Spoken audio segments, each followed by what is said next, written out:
porque Atanasio fue condenado y depuesto en el sínodo de Tiro en el 335. En el 341 es rehabilitado por Roma, pero el Oriente durante mucho tiempo no aceptará esa rehabilitación. Luego la aceptó. La idea era: ¿un sínodo romano tiene el derecho de anular las decisiones de un sínodo oriental? Evidentemente en Occidente sí. En Oriente ya empezaba a diversificarse la visión de las prerrogativas de Roma. Se percibe ya que la unidad del Imperio Romano va cediendo a las diferencias culturales subyacentes. Esa deriva afectará más tarde a la unidad de la Iglesia. El Imperio Romano puso una uniformidad genérica. Rutilio Namaciano, en el siglo IV después de Cristo, admira la labor de Roma en este sentido. Hiciste de 1000 pueblos diferentes uno mismo. Les diste una misma ley y una misma lengua, ¿de acuerdo? Pero debajo estaba pues todas las realidades sociales diferentes. Oriente tenía siempre sus diferentes costumbres, ¿no? Con su griego, digamos, con unas estructuras más acostumbradas a una monarquía de peso. Los dos ámbitos del imperio se distanciarán progresivamente. En el año 330, Constantinopla será la nueva capital y el centro del poder se traslada a Oriente. A los ojos de muchos, supone una mengua de la autoridad de Roma. Vemos en el siglo IV que San Atanasio el Grande recibe el apoyo de Roma. Algunos otros padres de la Iglesia que tuvieron problemas con el arrianismo en el Oriente recibieron igualmente apoyo de Roma. Eso ocurría en el siglo IV.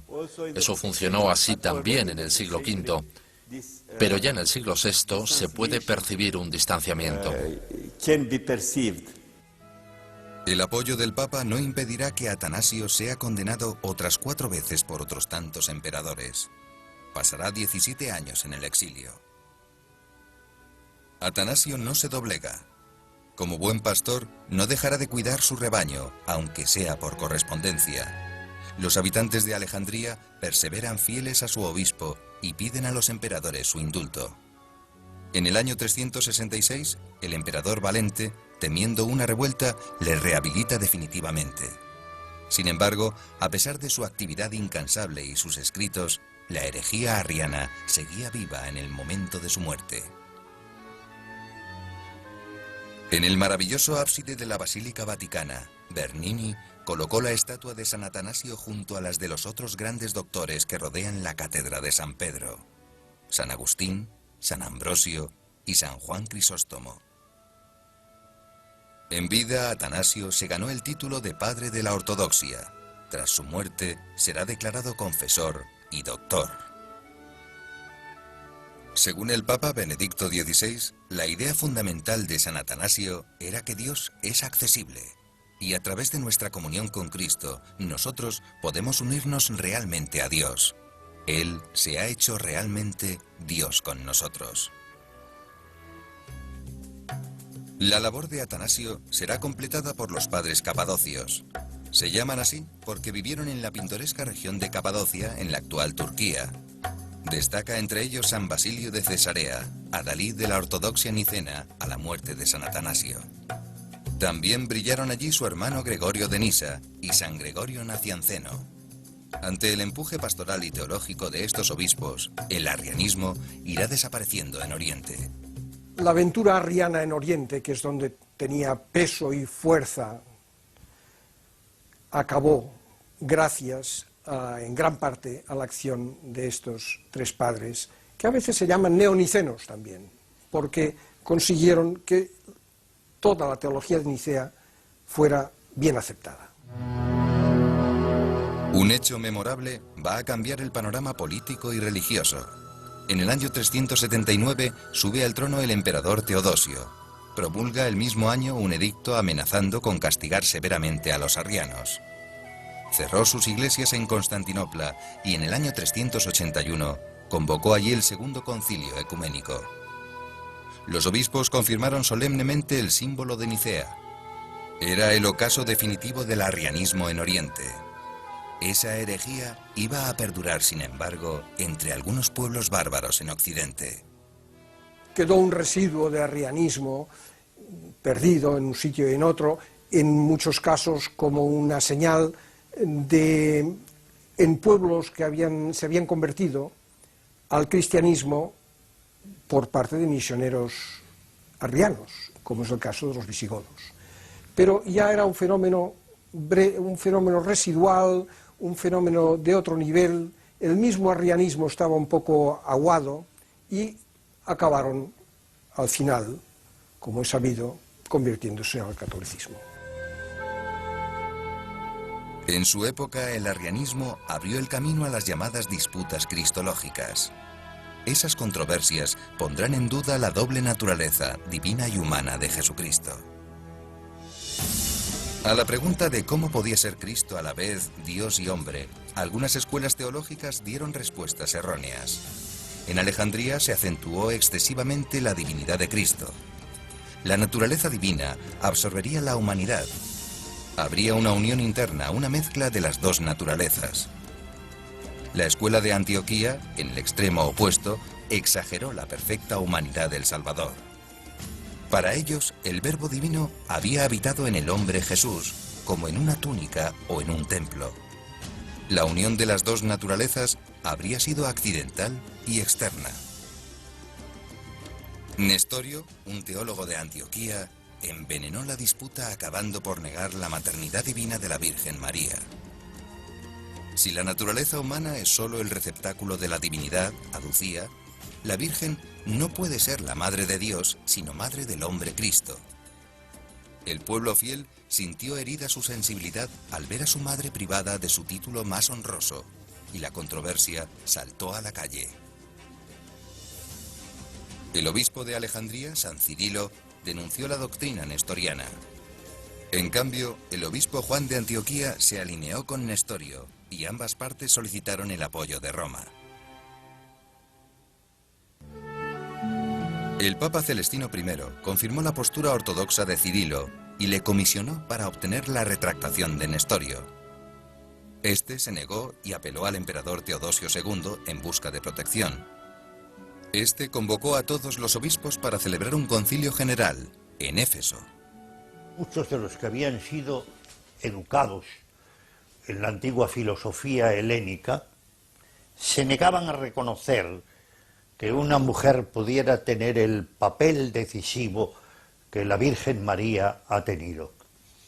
Y lo que el concilio de Éfeso y la doctrina posterior viene poco a poco a desarrollar, y aquí se adelantan los orientales a los occidentales, también hay que tenerlo en cuenta, es que realmente la criatura más excelsa que Dios ha hecho no es un varón, es una mujer, porque Cristo no es una criatura. Ahí es donde está todo el problema, la batalla con el monofisismo y con el nestorianismo, que querían de alguna manera defender que Cristo era una criatura, bien porque había recibido los dones divinos en el momento del bautismo, o bien porque no había en él dos naturalezas, sino una sola naturaleza. El concilio de Éfeso ratificó la unicidad de Jesucristo, perfecto Dios y perfecto hombre. Es una única persona con sus dos naturalezas inseparables, divina y humana. Su naturaleza divina no se modificó al hacerse hombre. Sus dos naturalezas no están mezcladas ni combinadas. Están separadas, pero forman una unidad en la persona de Jesús. Es la llamada unión hipostática. El concilio condenó el nestorianismo y fue respaldado por el poder imperial. Los nestorianos tuvieron que aceptar la doctrina oficial o marcharse del imperio, que es lo que hicieron muchos de ellos, y fundaron un patriarcado en Mesopotamia. No quedaron nestorianos dentro del imperio, como habían quedado arrianos durante tantos años. Pero en cambio fuera del Imperio Romano sí quedaron, y hicieron un gran proselitismo hacia Oriente. Después, con el paso de los siglos, parte de ellos regresaron al redil de la gran Iglesia. En su empeño por defender la divinidad de Jesús, algunos teólogos de Alejandría radicalizaron su postura y originaron otra herejía, el monofisismo. Negaba la naturaleza humana de Cristo. El monofisismo fue condenado en el Concilio de Calcedonia, convocado y dirigido por el Papa San León Magno. Fue el más concurrido de la antigüedad, participando en él cerca de 360 obispos. El propio León Magno redactó la profesión de fe de la doble naturaleza de Cristo. Fue aprobada casi por unanimidad. La condena del monofisismo fue mal interpretada por el pueblo cristiano de Alejandría, que la tomó como un ataque directo contra su iglesia y sus tradiciones más venerables. Se resintió hasta su fidelidad al imperio. Se propagó así un humor antibizantino y separatista. Así, desde mediados del siglo VI coexistieron dos patriarcados de Alejandría, uno fiel al imperio y a la ortodoxia y otro monofisita. ¿Cuál fue el fin del monofisismo? No desapareció del imperio, se quedó dentro. Se incrustó en dos grandes zonas muy pobladas de cristianos, como eran Egipto y Siria, y allí persistió hasta que estos territorios fueron conquistados por los árabes. La invasión árabe fue favorecida por los propios monofisitas, que llegaron a imaginarse que los musulmanes serían sus liberadores. Se comprende pues el interés político de los emperadores bizantinos por promover fórmulas ambiguas de la fe. Querían complacer a los monofisitas sin desdecirse del símbolo de Calcedonia. Estas tentativas de expresar con tibieza el credo eran un peligro. El Papa Agatón lo afrontó con coraje. En el año 680 promovió el Tercer Concilio de Constantinopla. En una epístola dogmática, los padres conciliares ratificaron por gran mayoría las dos naturalezas de Cristo, sin dar lugar a componendas. Se cerraba así la última cuestión cristológica, después de 3 siglos de controversias.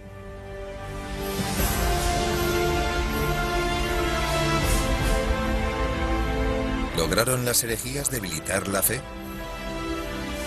Por el contrario, de la crisis salió fortalecida la Iglesia. Estimuló el estudio. Fue acicate para formular el dogma cristiano con mayor precisión y profundidad. Las mentes más sobresalientes de su tiempo pusieron al servicio de la Iglesia su inteligencia y su piedad para hacer más asequibles al hombre los misterios de la revelación.